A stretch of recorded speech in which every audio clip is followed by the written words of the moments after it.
No Vai e Vem da Vida, por Pedro Santiago, pelo Espírito de Equibá. Fique agora com a segunda parte do capítulo 1. Na trajetória, em vez de aproveitar o bem-estar causado pela companhia agradável do orientador, Monteiro voltou o pensamento ao passado e, depois de relembrar as imagens dos acontecimentos, causas da sua longa estadia nas zonas obscuras do umbral, conforme já citado, passou a fazer julgamento, atitude contrária à recomendação de Jesus. Não julgueis.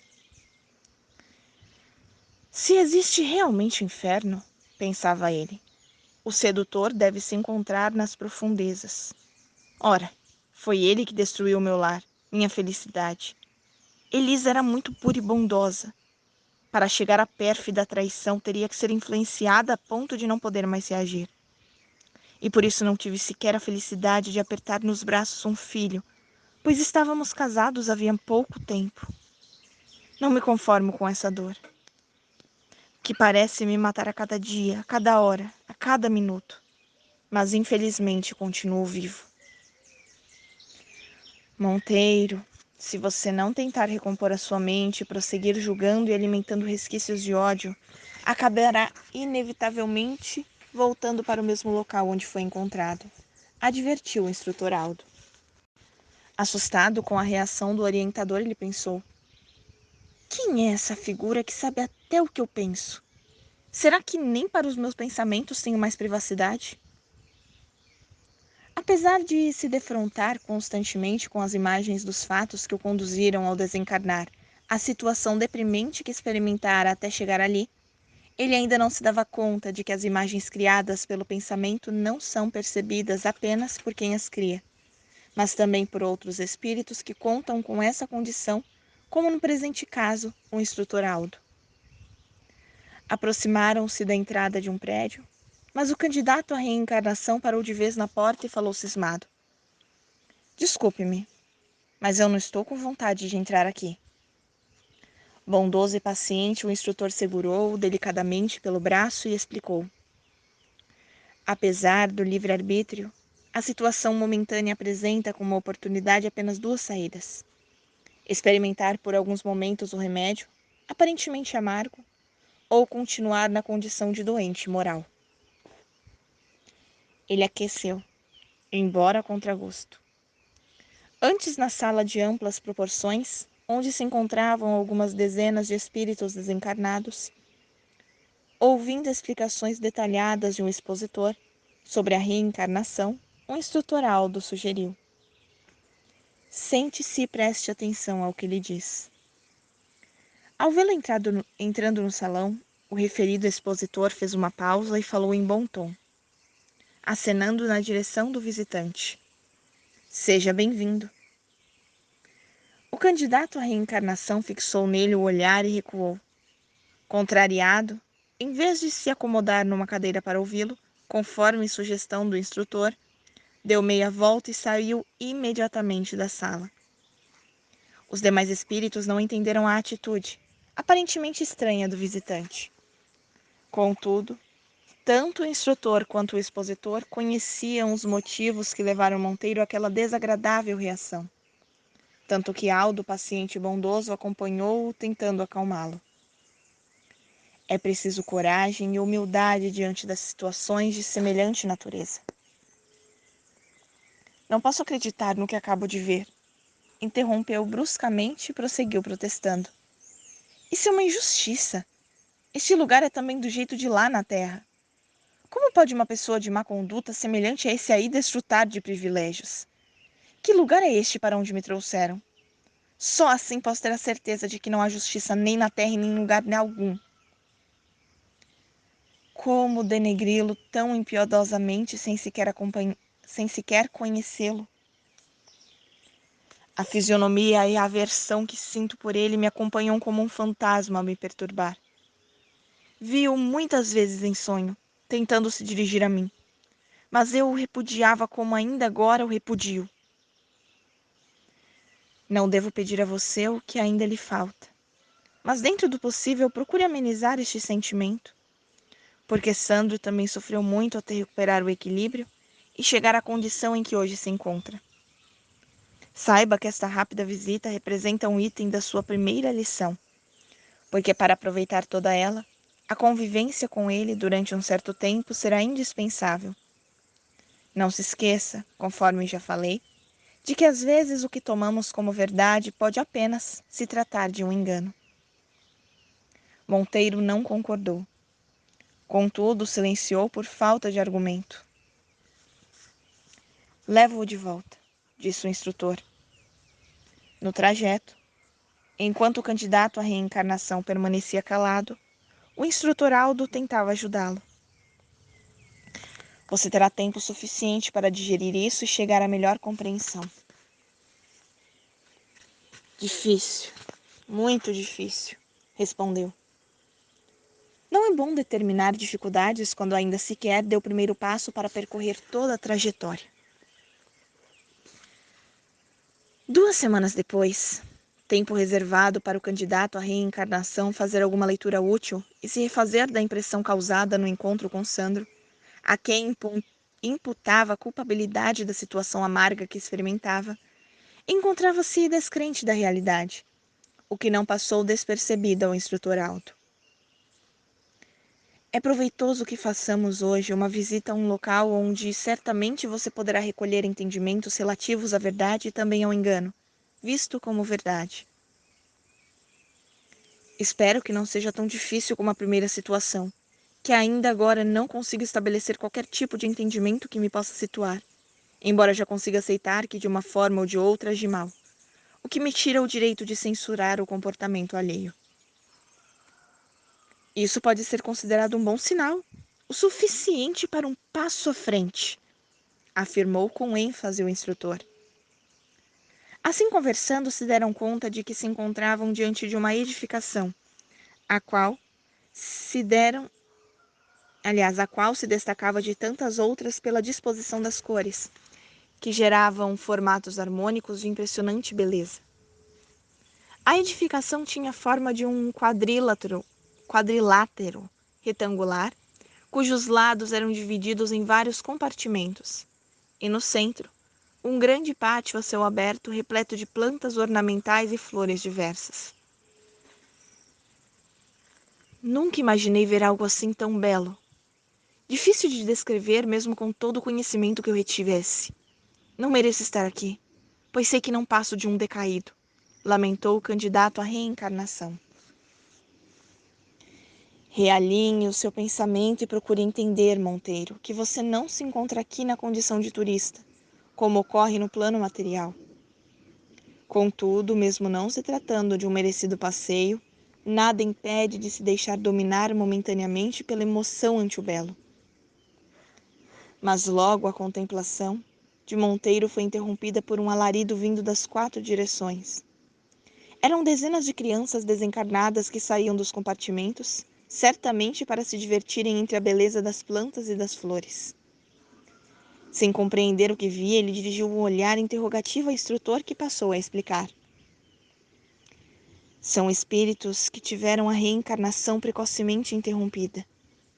Devido ao gênero da desencarnação, esses espíritos são mantidos periodicamente na condição psíquica de criança, para evitar o choque emocional da desencarnação prematura, pois um bom número delas sequer chegou a renascer. Interrompeu a fala, ao ver uma daquelas crianças correndo em sua direção. Mas em vez de se aproximar do instrutor, ela parou a certa distância e permaneceu em pé com um olhar fixo em Monteiro. Percebendo o receio que ela demonstrava, Aldo tratou de encorajá-la. Venha, amiguinha. Com a mesma sinceridade que notamos da criança encarnada, ela respondeu. Eu tenho medo dele.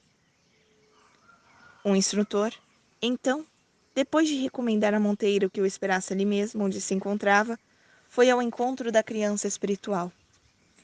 Logo que ele se aproximou, ela jogou-se nos braços dele, como fazia toda vez que o encontrava, buscando o carinho paternal, embora Aldo não tivesse sido seu pai nas últimas existências. Monteiro, que observava admirado aquele belo quadro que só o amor poderia expressar, quando o instrutor retornou, ele foi logo perguntando. Posso saber por que a menininha não se aproximou de mim? A menininha, conforme sua expressão, foi expulsa do útero da mãe, que desencarnou assassinada pelo marido ciumento. Que me diz? Sim, Monteiro. Não é de se estranhar em se tratando de heterogeneidade evolutiva dos seres humanos na Terra. Não consigo compreender por que ela se sentiu incomodada com a minha presença. Se não consegue deduzir agora, conseguirá certamente em outra oportunidade. Contudo, é bom saber que, a depender do estado emocional, da situação moral ou do patamar evolutivo, o espírito pode conviver durante algum tempo com os que serão seus pais antes de ser processada sua ligação com o futuro corpo físico, o que acontece logo após a fecundação, iniciando-se assim a reencarnação. É uma oportunidade de se aclimatar ao ambiente que será o seu novo lar. Assim sendo, mesmo que ele não chegue a renascer por causa da interrupção da gestação, seja natural ou provocada, é possível que não se esqueça do que percebeu no citado ambiente, como as feições dos que seriam seus pais, embora continue mentalmente no estado infantil, como no presente caso. Esqueceria certamente se completasse o processo reencarnatório. Depois de instantes, Monteiro comentou, tentando amenizar. Ainda bem que Elisa não chegou a ser mãe. Falou, referindo-se à ex-esposa. Se considerássemos mães somente as que conseguem apertar nos braços o filho amado depois de ter nascido, sim. Mas a mulher pode ser considerada mãe desde a ocorrência da fecundação, proveniente do encontro do gameta masculino com o feminino e a imediata ligação do espírito reencarnante com o corpo físico em formação.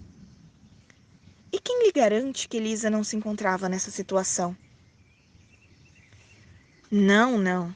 Porque se assim fosse, ela teria me participado, pois sabia o quanto desejava ser pai, argumentou Monteiro. Não é regra geral a mulher dar conta da gravidez ao esposo quando ela mesma ainda não tem certeza. Atribui a mim a responsabilidade por este espírito não ter chegado a renascer? Por enquanto, estou tentando ajudá-lo a compreender que nem tudo é ou se encontra segundo a nossa ótica. Enganos acontecem. Entretanto, só você poderá provar a si mesmo onde se encontra a verdade. Iam saindo quando o espírito com a aparência feminina apareceu do outro lado do grande espaço e acenou sorridente para o orientador. Monteiro, curioso, dirigiu o olhar na direção e, pasmo, parou de caminhar. Sem qualquer palavra, dirigiu o olhar para o instrutor, que não se fez de rogado. Ela coordena este educandário infantil há 30 anos, desde que retornou da sua última reencarnação. Espírito dedicado ao bem, vem cultivando em várias existências materiais o amor universal e com profundo sentimento maternal vem se dedicando também, não somente aos seus próprios filhos, mas aos filhos de todas as mães, sem distinção, e com isso adquirindo farto conhecimento sobre a educação e a instrução infantil, o que já desempenha com inegável eficiência.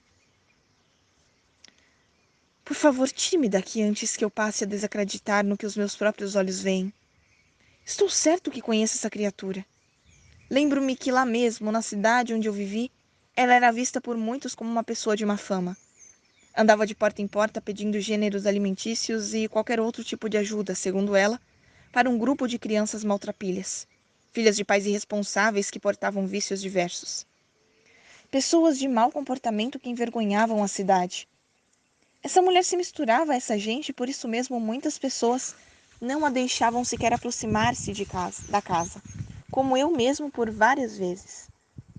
Ela só deixou de me importunar depois que lhe fiz ameaças, mas ainda assim insistia no seu petitório, incomodando as pessoas de bem.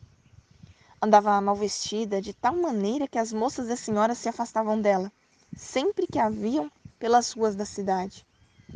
E a maioria não atendia aos seus pedidos porque, segundo falavam, ela usava o argumento de estar cuidando das citadas crianças para justificar o seu pedido, pois o que recebia era para ela mesma. O instrutor Aldo, depois de ouvi-lo e pacientemente explicar que a aparência não define o caráter, o grau de adiantamento moral e nem o patamar evolutivo do ser, reiterou: essa respeitável criatura é um espírito de considerável evolução. Durante várias existências foi voluntariamente mãe, pelo coração, de crianças abandonadas pelos pais, renegadas pela sociedade e pelos poderes públicos. Essa criatura, como você se refere a ela, é uma servidora leal de Jesus, pois quando se encontra encarnada, segue à risco seus ensinamentos, inclusive vestindo nus, visitando enfermos, alimentando famintos, principalmente nos bolsões de miséria, onde ainda não germinou a semente da fraternidade, o que prova sua grande capacidade de amar. E quando para que retorna, apesar da humildade já adquirida, não consegue esconder de nós outros o seu admirável crescimento espiritual. Sem querer julgá-los, os que assim se comportaram, certamente, ainda não haviam cultivado o amor ao próximo, ou se encontravam arraigados aos bens materiais, em detrimento dos bens morais e espirituais. Você mesmo, Monteiro, não se deu ao interesse de conhecer a real intenção dela, ao pedir ajuda. Por isso mesmo não chegou a tomar conhecimento do seu trabalho educativo nos campos da formação pessoal e da instrução. Não soube, por exemplo, que ela, usando os recursos que recebia dos poucos que atendiam aos seus pedidos, além de alimentar as referidas crianças, mantinha uma escolinha, onde alfabetizava e educava domesticamente todos os seus filhos pelo coração. Ante a fisionomia de espanto de Monteiro, o instrutor fez pequena pausa e ponderou. Reafirma a proposta de Jesus de que não devemos julgar, e principalmente pela aparência. Posso garantir que todos que a conceituaram da maneira descrita por você, se assim de fato ocorreu, já que você ouviu falar, erraram, pois se trata de um espírito cheio de nobreza e sabedoria. Difícil, muito difícil compreender tudo isso. Por hoje chega, Monteiro. Em 7 dias vamos nos reencontrar. Então terá tempo suficiente para pensar e compreender. Falou o bondoso instrutor, assinou sorrindo e se foi. Monteiro estranhou o fato de o instrutor não o acompanhar como na última vez. Contudo, aproveitou a oportunidade para seguir caminhando, mesmo sem ter noção para onde estava indo, já que ainda não conhecia a pequena cidade espiritual. Sem o devido cuidado de vigiar os pensamentos, voltou às lembranças, ao passado, e imediatamente imagens desagradáveis começaram a desfilar diante de sua mente. Percebeu no seu campo mental um grupo de espíritos que o condenava, maldizendo-o. Ele sacudiu a cabeça, como se isso fosse o suficiente para se livrar do incômodo, mas não conseguiu. Assim, caminhando, acabou se aproximando do extenso portão da estância, que a separava da parte exterior, onde se localizava o umbral. Observação. Umbral, neste caso, identifica uma região de vibrações densas por conta dos pensamentos e condições espiritual daqueles que ali se encontram. Percebeu que as imagens começavam a desaparecer da sua mente, como se cedessem lugar a um alarido vindo daquela região sombria. Aguçou a sensibilidade até onde sua condição permitia e passou a ouvir seu nome sendo pronunciado por aquelas vozes que reclamavam justiça. Sem vigilância, deixou-se contrariar e aumentou os passos, disposto a revidar a revidar a suposta ofensa. Mas antes de chegar ao portão, um espírito dentre os que atuavam ali, na qualidade de vigilante, notando as suas intenções, advertiu: caro irmão, alinhe o pensamento focando, por exemplo, um dos vários ensinamentos de Jesus, nosso Divino Mestre. Mude imediatamente a sua atenção, porque do jeito que se encontra está correndo sério risco de se juntar a eles, sem resistência. Monteiro, como alguém que acaba de despertar de um pesadelo, tentou se desculpar. Continua na parte 3. Que assim seja, graças a Deus.